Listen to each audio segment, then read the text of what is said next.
There we go. Good morning. Good evening. Good morning. How are you? I am doing well. How are you? I am well. Shall we do some Nimbutsu? Is that what you were going to say? Yes. Absolutely, yes. Yeah. All right, let's gasho.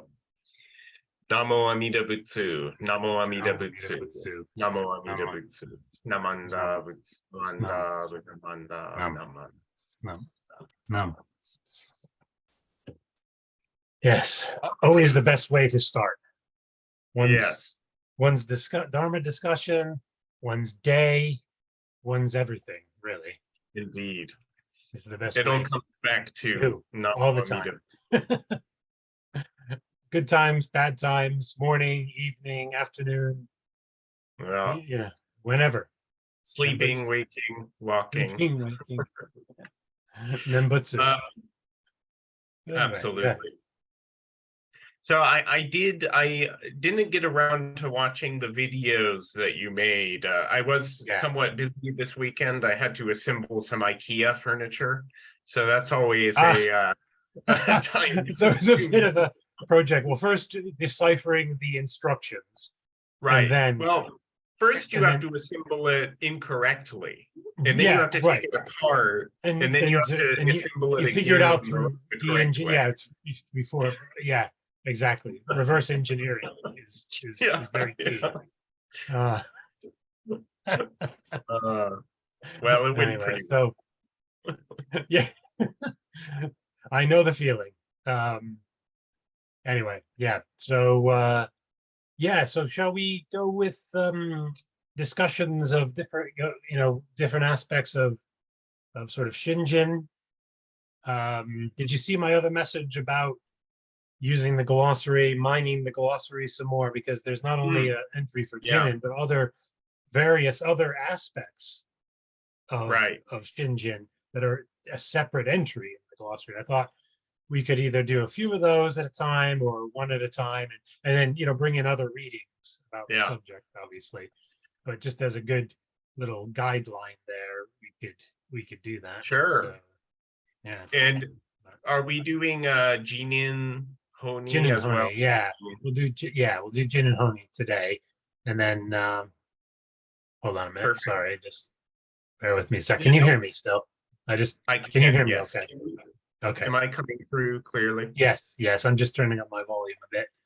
Okay. Okay. Yes. So I shall share my screen and bring up the glossary. I'll make it multiple participants, but for now I'll share mine in case you want to share a specific reading. So let me grab jinen then. Oh. Left. Hello. Isn't this working? Bear with me a moment. There we go.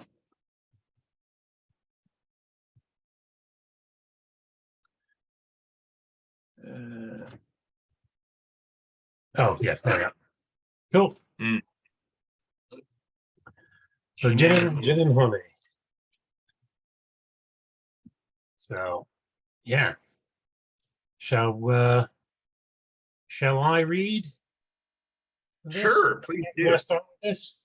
This is the definition of jinen-honi from the Collected Works of Shinran website, shinranworks.com.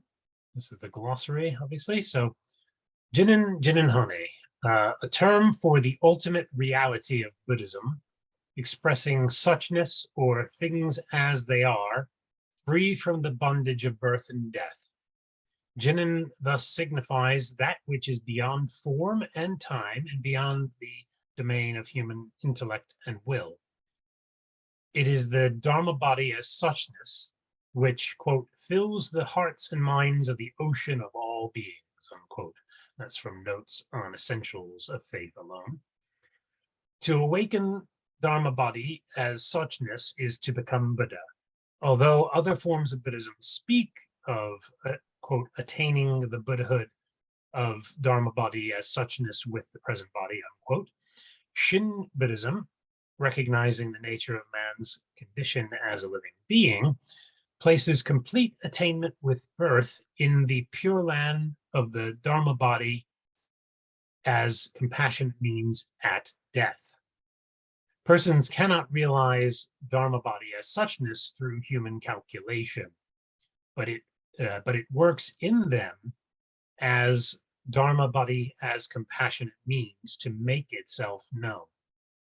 Shinran calls this working jinen, which literally means, quote, it is not through the practitioner's calculation. One is made to become so, unquote. Jinen works in persons constantly, and to experience this working, i.e., to realize Shinjin, let me start that one again. Jinin works in persons constantly, and to experience this working, i.e., to realize Shinjin, is also a kind of awakening. Shinran calls it, quote, the dawning of the long night of ignorance, unquote. Thus, when Shinran says that, quote, from the very beginning, one is made to become so, becoming so, unquote, becoming so can be viewed in terms of several aspects of a process. Jinin, as Amida's vow works, Jinin, as Amida's vow works, to have each person entrust himself to the vow in Namo Amida Butsu and be received in the Pure Land, unquote. That's from Lamp for the Latter Ages. That is, it brings us to the realization of Shinjin, in which we attain non-retrogression. In other words, quote, to be made to become so, unquote, means that without the practitioners calculating in any way whatever, all the practitioners' past, present, and future evil karma is transformed into the highest good. And there's a ... there for some reason. We are made to acquire the Tathagata's virtue through entrusting ourselves to vow power. And that's from Notes on Essentials of Faith Alone. Jinin has therefore in passages being translated the, quote, spontaneous working of the vow, unquote. Further, the person of Shinjin is necessarily brought to birth in the Pure Land through the working of Jinin. To attain birth is to, quote, return to the city of Dharma nature, unquote, to realize nirvana and become the supreme Buddha. Moreover, quote, when a person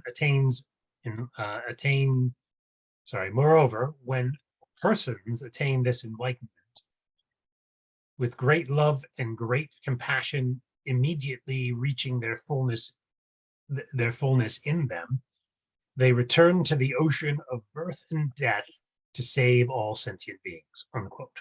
Again, from Notes on Essentials of Faith Alone.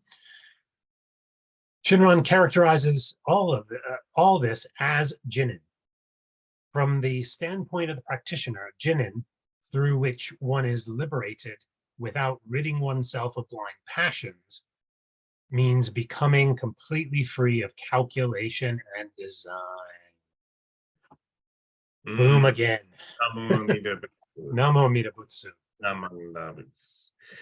Yeah. Yeah, it's the first thing that, one of the reasons I wanted to go over this is two things. I've been talking about, and we've been talking about since we've been having our dialogues, a process of Shinjin, a process of Jin. Yeah. Shinjin. Yeah. And also the subject of Jinin seems to come up almost at least once in every Dharma discussion I have with my Dharma brothers on a weekly basis. It's just, for some reason, one way or another, almost every discussion, it gets in there, not every single time, but quite often. And so one of the things I realized finally is that Jinin is the process part. Kind of, of that, that's what the process of Shinjin is Jinin. That's what I kind of have realized or came to learn or whatever. But am I sort of right getting that kind of? Yeah, absolutely. That's exactly right. I mean, jinin, it's really the working of the vow power, right? The working of the power of Amida's vow, which this sort of ties into what we were discussing, I think, in our last session too, about everything, all of, as it says here, um, where was it? Maybe it was a little lower down the page. Can you scroll down just a Yeah, bit? yeah, sure. Yeah. How far am Okay, let's see. Where? I can make this bigger as well, actually. Oh, there it is. Okay, yeah, I found it. Make, That make that a bit that bigger. is, it says, in other words, to be made to become so means that without the practitioners calculating in any way whatever, all that practitioners past, present, and future evil karma is transformed into the highest good. We are made to Yes. acquire Tathagata's virtues through entrusting ourselves to the vow power. So, this ties into what we were talking about, regrets and the bad stuff, and Yeah. it being Yeah. transformed into Definitely. good, right? So, Exactly. That's and I thought about when we were, we just had that discussion about that. But yeah. Go ahead, what were you and saying? of course that occurs when it says we are made to acquire those virtues through entrusting ourselves to the power of the vow, to the vow power. So it's by relying on that working that we are Yes. made to acquire. It's interesting that the phrase here is made to acquire, not it's not that we acquire it, but Exactly. Yeah. we are made Exactly. to acquire it. We're Exactly. given it in a sense, but Yeah, I that's was noticing that. Sorry. So yeah, sorry. That's same. I was noticing throughout. There's kind of different ways where it's kind of says that the made to, but it also says, it works. It happens, not us doing it, yeah, here, yeah, it brings us. There's other places too where it kind of said something yeah. similar. Yeah, it brings us to the realization of Shinjin. No, we don't, it. Um, Yeah, so exactly. To be made to become so, right, means so without our calculating. That's exactly, important. and that's a key thing too. Yeah, how many times it said, I mean, it actually means no count. It's part of the meaning of the word itself. Part of the meaning of this process, this working, is not the calculation of the being that it's working on. It has nothing to do with our calculations, our figuring it out, our designs for trying to, Yeah. our plans and designs for our eventual enlightenment, our eventual, but no, it's being realized for us. It's being attained for us. I like, when I like, the phrase. There's a phrase to, when you attain to Shinjin, or attain to enlightenment, or attain to Buddhahood, or it's like Amida is attaining us to. It's Yeah, we're being attained to, not we are attaining to. We're being attained to by Amida. Yeah. exactly. Yeah, we are brought to, so to speak, by the power, the vow, the ship of the vow power. We are carried to enlightenment on board that ship. So it's not that we are, swimming swimming across the sea of birth and death. We're, by boarding that ship, we can be born by it, so to speak. Yeah, Oh. exactly. And it's like, and just how much it emphasizes that here. So how many times does it kind of say, so when it's,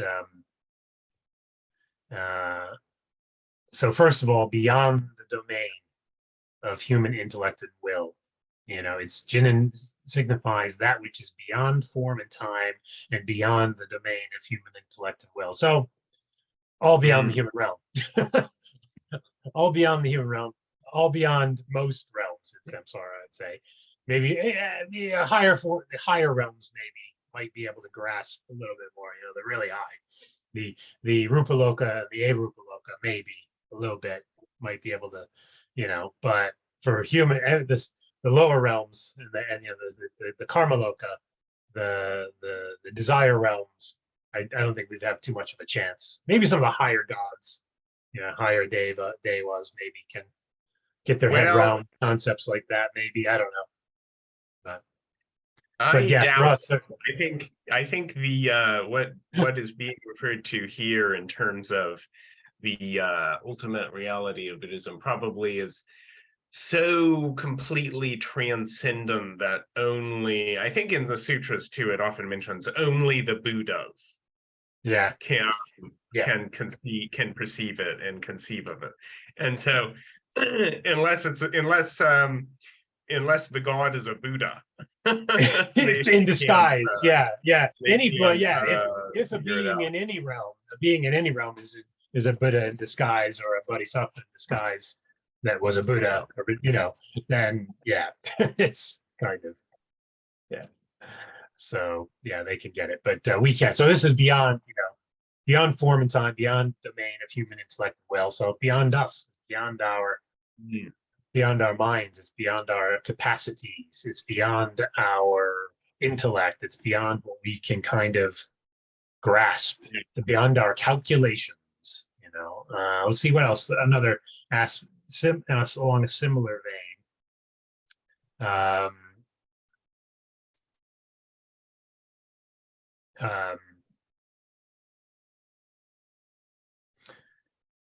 So Shin Buddhism recognizes the nature of man's condition as a living being, places complete attainment with birth in the pure land of the Dharma body as compassion means at death. So it's kind of, it's saying, I guess that's another indicator. It's we're recognizing as Shin Buddhists, we recognize we can't, given our human our condition as bamboo, foolish beings, ignorant beings, ordinary beings, we can't. We just don't have the capacity for just attaining suchness on our own, attaining Buddhahood. But anyway, I'm just trying to look for other things where it says actually about.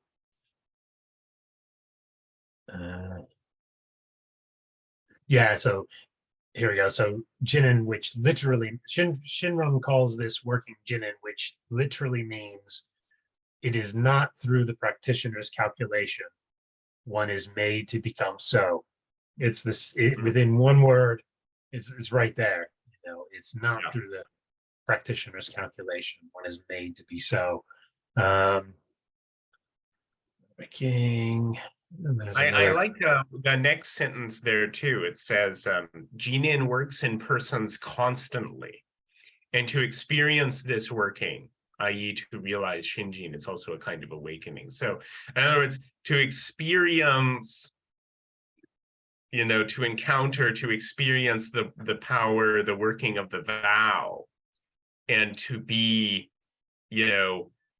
saved by that working is what Shinjin is, right? That is, and it's a kind of awakening, not in the sense of becoming a Buddha, awakening to suchness, or it's just, but awakening to that power and that working of Amida that is constantly working on oneself, right? So once you become aware of that, it's maybe a kind of awareness would be better than awakening, but Yeah. you know, Yeah. it's an awareness, it's a becoming, you know, and then enters into your mind and your you know, your heart mind, your kokoro, as the Japanese say, but you know, shin is the meaning of mind in Buddhism, and you know, that's what Shinjin is the awakening to that, and the Experience of it. You know, the right, actual. yeah, You know, yeah, when it actually says that, and to experience this working. You know, and exactly, there's something you can experience that's happening. You know, there's yeah, something you might not be exactly, and able to it's grasp it. You might not right. be able to conceive of it. You might not be able to figure it out, or you know, but you experience that this working. Something is happening. You Mm, experience the, and I like the Shinran calls it the dawning of the long night of ignorance. You know, the beginning. yeah. It's kind of the way. It's almost like the awakening is. It's like the beginning of the end of your Yeah, stint in samsara. You know, it's yeah, the born man walking. You know, it's the born man exactly. walking experience. You know, you're taking the final walk down the hallway of samsara existence And and freedom. the experience is very important. Kobai Sensei often emphasizes, you know, the importance of experience in, you know, well, religious thought generally, but especially in Buddhism and in Jodo Shinshu Buddhism specifically, is and this goes back to, you know, Shakyamuni awakening under the Bodhi tree. And that was, of course, experience, right? He directly awoke. And then he thought, how on earth can I convey this to the beings of this time, you know? And that's what the Dharma is, how it's conveyed to the beings of this. That's what the sutra is. It's putting the wordless truth, the truth that completely transcends all concepts, all words, that can only be experienced into words as a sort of skillful means for people Exactly. to experience ultimately.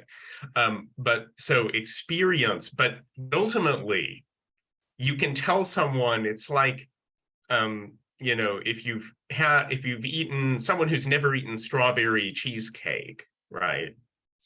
You can try to tell them what it tastes like. You know, okay, imagine strawberries and imagine, you know, but unless someone actually eats it for themselves, they're never going to really know what that taste is. So experience is the most important thing. And that's I think sometimes what can be so frustrating is because we're urged to get Shinjin, to experience Shinjin. And you know, that's because unless we ourselves have that encounter, unless we experience it, it's useless, right, to us. So the most important, I think, aspect in Buddhism generally is this, you know, direct. You have to have that awakening experience. No. Yeah, definitely. Definitely. Otherwise, it's all just calculations, Yeah. basically. Exactly. Otherwise, it's just, you know, It's you and just your calculations, you I'm know. thinking about it and, you know, Yeah. speculating about it and guessing Yeah. about it and asking questions about it, which is good. You know, it's good to do that. But yeah, the experience is different. You know, I feel like, you know, this process of, I guess we'll call it the process of jinin now, Mm. in the process of Shinjin. I suppose you can interchange that the word process any aspect of it, but and a lot of there's so many crossovers too with the different terminology, you know, where it says, uh, Yeah. you know, term jinen-honi is the term for ultimate reality in Buddhism, expressing suchness or things as they are, free from the bondage of birth and death.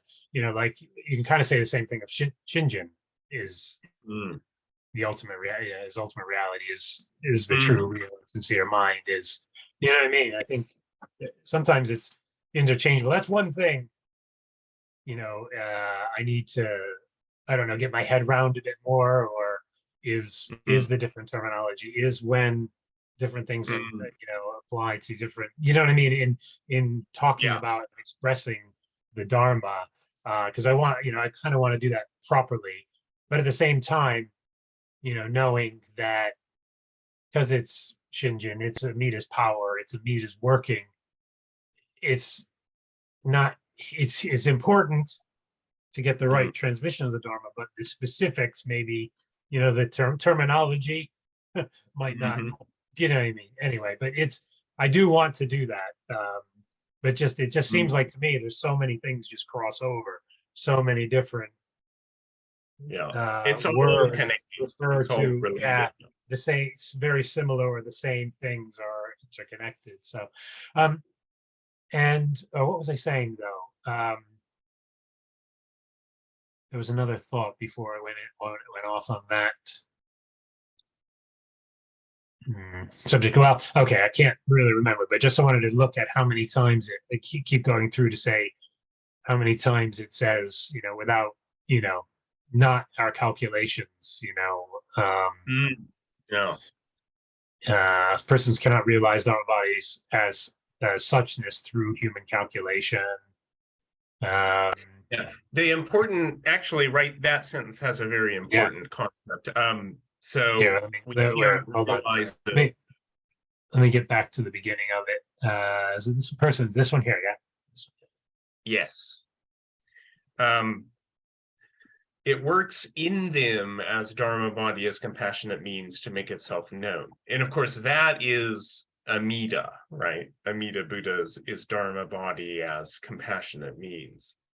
And this is what's very interesting, I think, about Jodo Shinshu is that, the name Amida means infinite, right?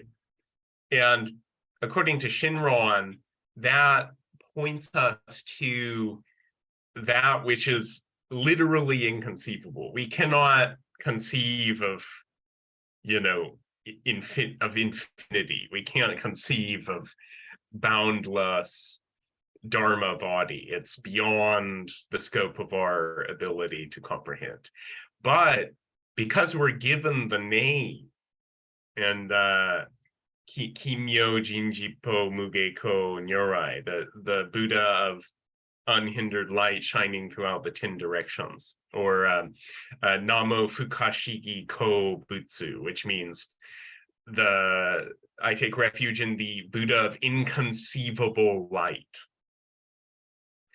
And Shinran also says that the light, which is wisdom, of course, is identical to the Dharma body of suchness. So what's interesting for me, and one of the really unique things I think about Jodo Shinshu, is that we are given the name Namo Fukashigi Ko, inconceivable light, that actually that informs us, tells us what the Dharma body of suchness is. It makes known to us what the Dharma body, what the ultimate truth is. But at the same time, fukashigi, so inconceivable. In other words, we can take refuge in the Dharma body, Amida, as inconceivable. We don't have to wrap our minds around it. We don't have to conceive of it. We take refuge in inconceivable light. That's the first line of Shoshinge. Kimyo Mudyoju Nyorai Namo Fukashigi Ko. I take refuge in the infinite life of the Buddha, the Tathagata. And I take refuge in the inconceivable light. So I think this is the sort of a unique or a special aspect of Jodo Shinshu when we're talking about the Dharma body as suchness and the Dharma body as compassion means. And of course, it's the same Dharma body, right? These aren't two, it's like two sides of the same coin, so to speak, but it's working to make itself known, so to speak, to us through Amida Buddha, which, and through the name and the vow power. Anyway, Yeah. sorry. It's no, please. No, it's just kind of mind blowing, just for a moment to pause and think about that. And it's almost like it's interacting, and this might be me calculating again, but it's almost like it's interacting with our Dharma nature that we can't access somehow, or it's already, I suppose it's already is, Dharma nature is already that. So I don't know. Anyway, sorry, I'm not sure where I was going with that, but probably just more calculations. We can certainly, I think, realize Dharma nature in Shinjin, Yeah. To realize our Dharma nature directly is more of a self-power project or undertaking, right? So we can't do that. But through Amida's working, I think we can, sort of see how Dharma nature is in every being, basically. Everything. So, in everything. Yeah. I mean, the Shinran says, thus rocks, trees, and rivers all attain Buddhahood. Yeah. So you can't limit, put a bottle on Buddha nature. And of course, Buddha nature is Tathagata, right? It's not that the Tathagata, the Buddha has Buddha nature. The Buddha is Buddha nature. And of course, the Buddha is also, the mind of awakening and so on and so forth. So yes, as you mentioned, I mean, sometimes the terms kind of are actually different fingers pointing at the same moon, right? Exactly. Or different aspects of the finger, different parts of the finger pointing or whatever. But the Dharma nature in everything, the teaching is that, samsara is none other than nirvana itself, so if that's the case, if everything is suchness, then if that's, so, but the other thing I wanted to say was coming back to the calculations. There's a reason I'm kind of emphasizing this, two reasons at least. So where else does it talk about? I think we've hit each one. There's at least three in there, 3 or 4, maybe 3 actually saying calculate, no calculations, and one that kind of saying calculations, but not, it's not saying it in word. But so one thing is I want to talk about what is precisely calculations, because that seems to be the problem, a big problem. A big part of the problem, besides just our kleshas being bamboo spiritual idiots,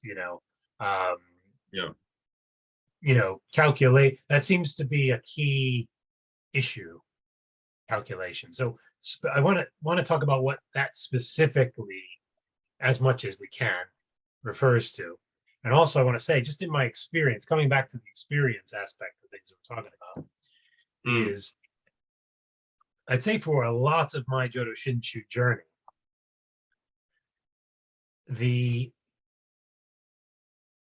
most of it has been in my head. I spent a lot of time until maybe the last year and a half, 2 years in my head about it. It was and I think I had to do that. I think that was part of the process for me. Right. Yeah. Is trying to, almost to exhaust. I had to exhaust myself. I had to exhaust the limits of my being able to sustain that kind of trying to calculate, trying to figure it out, trying to grasp it and get, okay, if I do this and I do that, and this is the procedure, then I'll get to here. Do you know what I mean? Or, okay, if this is the cosmology and this is this, then that is this, then this is, okay, then it'll make sense. Do you see what I mean? And trying really in some way to answer my own doubts and answer my own questions and answer my own, and remove my own barriers myself. So it's a lot of it is the calculations is along with self-power. They go sort of hand in hand. And that was a lot of me, most up until, it's from the early mid noughties till, year and a half, 2 years ago. That's where I was. It was starting to weaken maybe 3 years back, kind of. It was starting to, I was starting to get to sink more from the head into the heart, kind of. And that's where it is now. In this experience of the process, I've been, able to experience it and see with new eyes my past experience. I can see clearly the working. I've seen it before. It was more in the head. I could see it. Now I can really kind of sense that from my heart, or see it from my heart, from my head, from my mind, or mind-heart kind of thing, rather than just up here in the old neighborhood, in the very karmically old, very old neighborhood, with all its distortions and illusions and attachments and aversions, and anyway, but so that's been my experience, and now my experience is very different. I think that the process is still going on. I know the process was still going on, well, even before I was even aware of any of this. I can look back and I can genuinely, but I can not only see it, but I can really, I don't know what it is, how to say it. It's more of I can really sense it more. It's more with the heart. I can, more real, maybe. More real. Yeah, definitely more real. And I'm not as worried about the the things that for most of that time were so pressing in my mind. Yeah. Just gradually over the last year and a half, 2 years, kind of, either been resolved or just kind of weakened, and just like, okay, that's not that important, or it's gone, and so it's a very different. My experience now of the process is very different than previously, since engaging in true Dharma dialogue. Yeah. So. Well, you know what I want to say. Water over stone. Indeed. Water over stone. I often think of that. It's exactly so. Just keeps slowly eroding. Slowly. I mean, yeah, what you said, that's what happens. That's what happens when we immerse ourselves in the Dharma as it's truly meant to be, taken and understood and experienced. I mean, that is the outcome. So what you're saying is like, I think exactly. Yeah, that's it. That's it. That's what else can be said? Sorry? That's Jodo Shinshu. Yeah, it is. So for this last bit, can we talk about in the teachings when Shinran and Renyo, the Dharma masters, are saying calculations or calculating. What specifically are they saying? What is that very specifically kind of referring to? Yeah. Well, or is it never really super defined like that? Yeah, it is. I think I'm gonna check. I'm gonna check if I'm even they going have from see if they have a definition here for calculation. yeah. It's basically, as unenlightened beings, we have calculations about everything, basically. I mean, our hakarai, I found it. Anyway, sorry. Oh, there it is. Okay, yeah, this is good. Let's continue with your thought. Continue with your thought. Well, I was just going to say that, we basically have calculations about everything. And then when it comes to, so we have calculations about how to be born in the Pure Land, how to attain enlightenment, how to do this. And if I do this, this happens, and we construct this whole mountain of figuring it out, and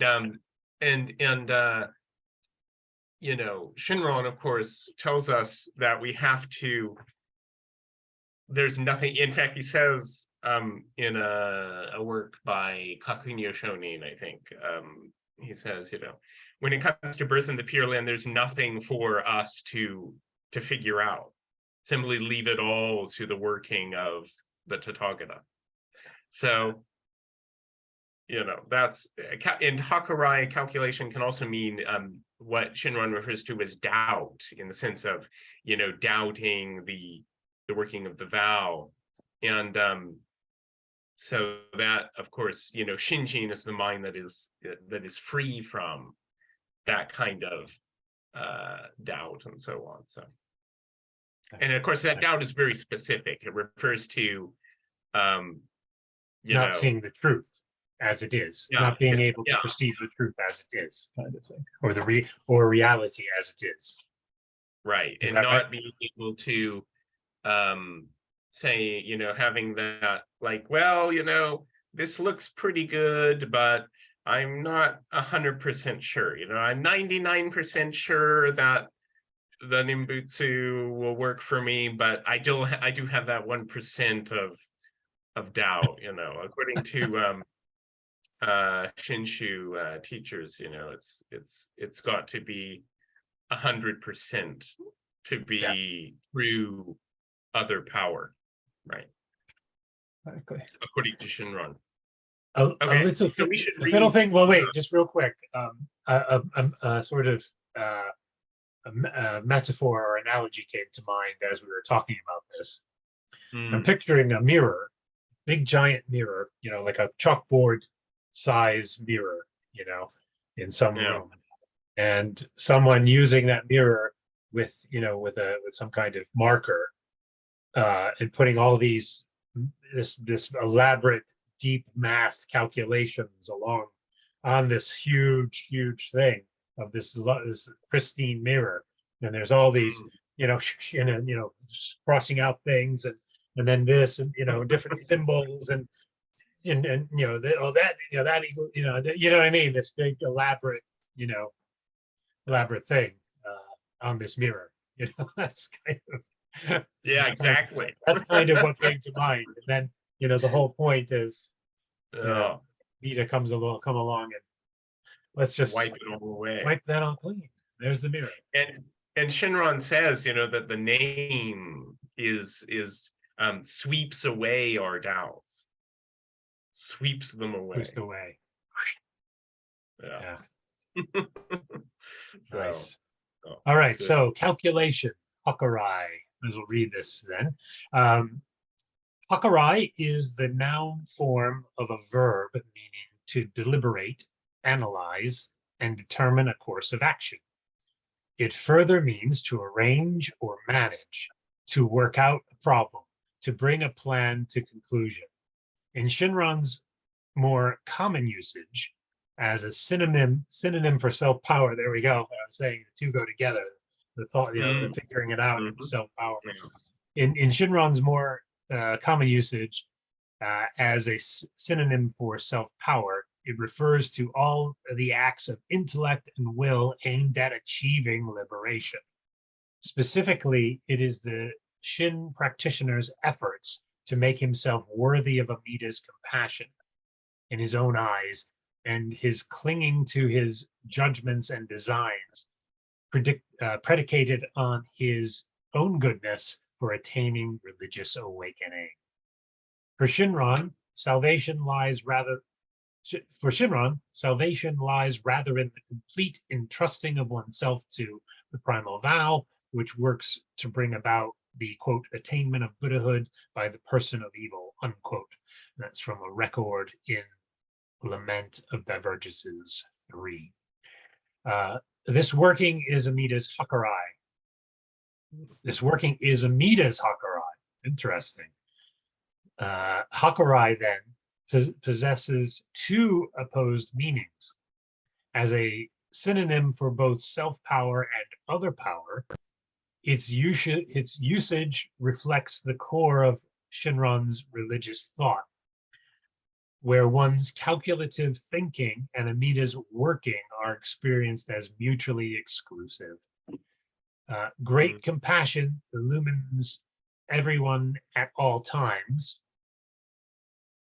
but any contrivance to attain enlightenment by cultivating one's own virtues or capabilities, whether through moral action or religious practice, will blind one to it, making sincere trust, Shinjin, impossible. Only when a person realizes his or her true nature as a foolish being, Bambu, all of whose acts and thoughts arise from blind passions, does he awaken to the great compassion that grasps him as he is. Key word there is all. All, yes, all of whose acts, yeah.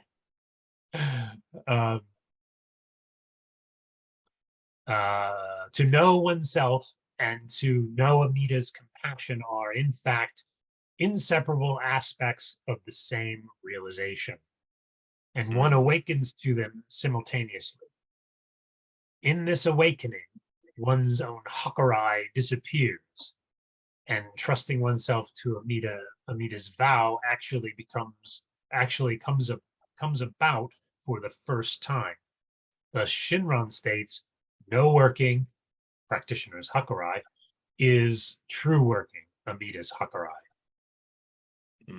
Let's just let that one sink in. Let me just say that again. Thus, Shinran states, no working, practitioner's hakarai, is true working, Amida's hakarai. As true and trusting arises wholly from other power, the practitioner is completely passive, even seeking to know oneself as evil or to rid oneself of hakarai in order to accord with the primal vow is itself hakarai, and all such effort is futile and self-defeating. This is the paradox of the Shin practitioner. This is the paradox the Shin practitioner or practicer faces. They use practicer rather than practitioner, which is interesting. I'll come back to that. Anyway, in this glossary and in places where it interprets things as practice. Anyway, where were we? So this paragraph, this is the paradox the Shin practitioner faces. The admonition against hakarai does not mean, however, that one must renounce the aspiration for enlightenment and do nothing at all. It may be said that the desire for birth arises truly only with Shinjin, and that prior to realization of Shinjin, it is overshadowed by attachment to this world. Nevertheless, aspiration, even prior to realization of Shinjin, leads one to listen to the teaching in earnest. Nevertheless, aspiration, even prior to realization of Shinjin, leads one to listen to the teaching in earnest confrontation of the problem of emancipation. Such listening will at some point be transformed into hearing, mon, which Shinran explains. That's exactly what happened to me. That's that. All of this stuff I can see in my experience from this past 18 years, or whatever it's been. So anyway, such listening at some point will be transformed into hearing, mon, which Shinran explains. To hear means to hear the primal vow and be free of doubt, as we've discussed before, i.e. hakarai. Further, it indicates Shinjin, notes on one's calling and many calling. Just finish off here before we discuss this a bit.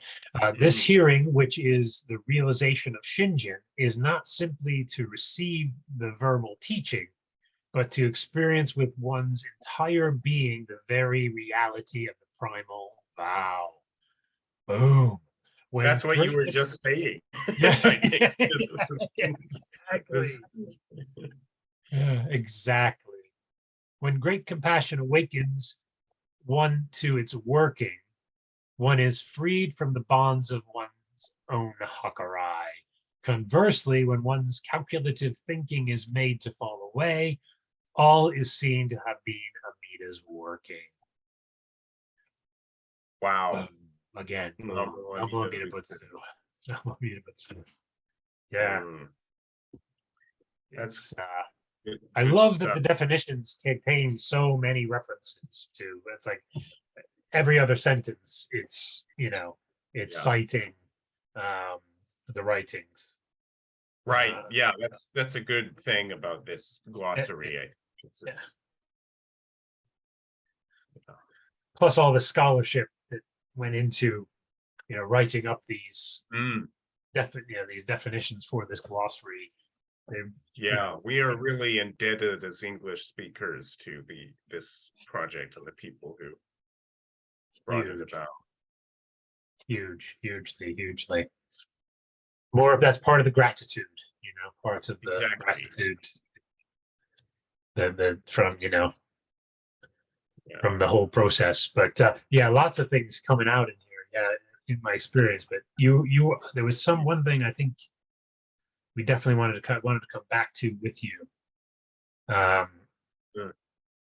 Was this one? Nevertheless, aspiration, even prior to realization of Shinjin, leads one to listen to the teaching in earnest confrontation of the problem of emancipation. Such listening will at some point be transformed into hearing. Explain, and that's what I was explaining in my experience earlier. I love when that happens. I love when I'm like, I'm just telling myself just in my own words and just, you know, my own experience and trying to be true to that, you know, knowing, you know, whatever. And boom, you know, there it is. It confirms. There it is. Yeah. But you look like were you going to say something else about that aspect of? Well, I just really liked the way it says here that such listening, right, will be at some point transformed into hearing. Nothing's wasted. Nothing is wasted. Right. Yeah. In Amida's working. Nothing. And of course, to hear means to, you know, finally be free of hakarai, of calculations, and to really encounter the vow. And of course, that means that is Shinjin. Amida's mind, realizing Amida's mind. And that, I love the whole idea of, you know, it's Amida's calculations that are important. That was another thing I wanted to point out. We had a discussion where we didn't actually come out and say that. This was a while back when we were talking about my calculations and we're talking about hakarai. It was the first thing where that really came into discussion as the issue, you know, and we were talking about that. We were saying, you know, it's about, you know, it's Amida's working. It's you know, that is, you know, and in the title for that video, I put you know, my calculations failed. You know, like my grade was failure. Amita's calculations, supreme, perfect. You know. Yeah, exactly. Yeah, and that was the title. Yeah, and in Japanese, this is made really clear in the writings, in the text, because hakarai, when it refers to our calculations and our, as it says here, deliberating, analyzing, and determining a course of action, and so on and so forth, is hakarai. But when it's used to refer to Amida's Amida's calculation, it's own hakarai, which is an honorific, so meaning the honorable, so that refers to Amida's calculation. So in Japanese, it's very clear which is referring to us and to Amida. But yeah, that is another really important point, is that it's Amida's is the one doing the calculating to save us. Exactly, through his opaya, his supreme opaya. It's like it's like hakarai with a capital H. Ours is a lowercase h. Amita's is a capital H. Yeah. Own hakarai. Course, you know what? Now that I think in that video, I think you did mention own hakarai. Actually, you did in that. I think I may have. Yeah, I may have. Probably did bring up own hakarai in that. Yeah, that aspect of things. But yeah, it's amazing. It is. Shonin, of course, is the one who said the no working is true working, right? And so Shinran received that teaching from Honin. And of course, that refers again to, the working of our working, in Amida, the working of the vow. While we're on the topic of jinen-honi, I did want to share something. I don't know, can you... Yeah, it's ready for you. I've already made it, so you can. I'll stop sharing, and then you can. Yeah. I was given this. I don't know if it's visible. Yes, it is. Yeah. Okay. It is. Yeah, I can see it. I was given this by a friend of mine from Osaka, and it's actually the brushwork of the Monzeki, of the head priest of the Jodo Shu, Shinzeiha Chionin, the head temple of Jodo Shu in Kyoto. And this is his seal. But this is actually jinen-honi. So this is jinen-honi. Fantastic. That's actually the Japanese characters. So jinen-honi. I just thought it would be good to show. That could be the that may be the thumbnail for this. There we go. That's going to be the thumbnail for this video. Definitely. Yeah. And of course, jinen-honi as a concept wasn't Shinran's invention. Honin Shonin also often spoke of jinen-honi. So it's important to all Honin Dharma traditions. Yeah. Fantastic. Just thought I would share that because I love that comes into our discussions, things about Jodo Shu and other denominations of even Jodo Shinshu.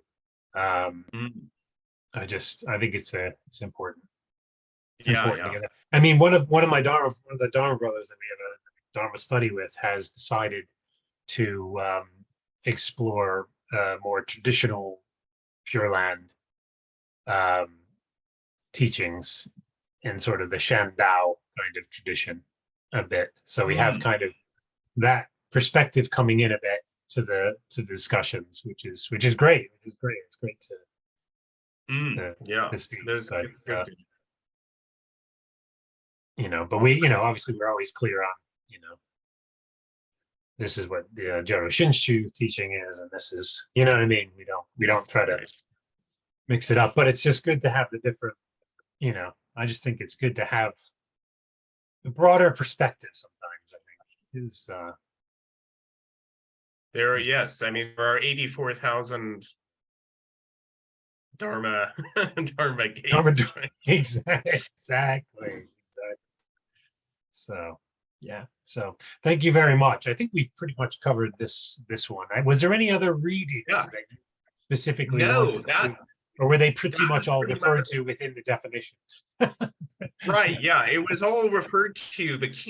Most of the key texts that I had in mind were all referred to in the glossary. So that was great. It was, it brought the teaching right in my really condenses everything so nicely. That's why I really like to. It's perfect for a video too, discussion, to just have that to brief, well, not so brief. Some of them are pretty long definitions, but it's something. It's a condensation, still with every other sentence or paragraph making a reference to the specific, texts of our Dharma masters. Yeah. Well, Shinran, and Shinran really actually have a Dharma, but Shinran. Yeah. Right. And I would also add it's doctrinally sound and reliable in that it's written by multiple people who are themselves well versed in Shinshu, and exactly. It's not just the scholarship and the experience, and the authentic people who are familiar with the authentic teaching all came together in that. Yeah. Sorry, continue that with. That's what I was going to say. It's authentic, as you said. It's a good yardstick, so to speak. And you can have confidence because it's not just the work of one person in his personal interpretation. It's it's a sort of a committee that put it together. So. And I think the academics are important. It's an academic approach. The multidisciplinary approach. An academic scholarship tradition in the Hongwanji, I think that's important. It's an important I agree, because in keeping, I think, with the Buddha's teaching, of study broadly, don't just test the truth for yourself, test the gold for yourself, and then in the modern world, that's how we do it. Well, it's important because people just make stuff up. And, you don't know what stuff is being made up and stuff is real, and especially on the internet. I mean, it's crazy. They dress up in makeup. Having some sort of standard is essential. Otherwise, it's you don't know what you're dealing with. Exactly. I made a video recently. I don't know if I'm going to post it or not, specifically about this topic. That there's certain groups that always harp on, in the international Hongwanji there are people who say, there are teachers who say that Amida Buddha is not a real Buddha, Pure Land is not a real place. And they harp on this. And in all the 18 years I have been exploring Jodo Shinshu, I have come across that a handful of times, like a few people. Like I don't, do you know what I mean? And right. The rest is just, yes, there's modern academic, approaches and multidisciplinary approaches, and but that's healthy. That's a healthy thing. We need to be in keeping with times and with beings, and these times, right. And we need dialogue, and we need, understanding and broader perspectives. Yeah, and you need a balance. To deconstruction can go too far, like the perspective of Aiken Kobai Sensei about, you have the religious perspective and view, and you have the scientific perspective and view, and you just need to look at them for what the scientific for what it is and its limitations, and then just take the religious truth as what it is, what it's conveying. Right. Yeah. But also, I just think you do have to, and you have to have the perspective that all of us humans involved, and humans who are scholars and who are academics and who are scientists, and who are various disciplines in the social sciences or what have you, we're all humans. We're all human beings in human realm with all the human clashes and all the humans. So, and that's where science, though there is some objective, there are limitations. There's limitations to it. So that's where the balance comes in. But it doesn't mean you throw that out. It doesn't mean you don't use it. It's as I've said before, we're not living in medieval Japan. We're not living in Shinran's time. We're not. Yeah, exactly.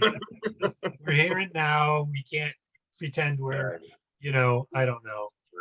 Yeah. So yeah, I agree. You can't do like LARPing. We can't LARP the Dharma. You can't do Dharma LARPing. Pretending we're living in medieval Japan. Which I think there are groups that that try to do that, or at least one particular group tries to do that. We're just not. So anyway, yeah. So thank you.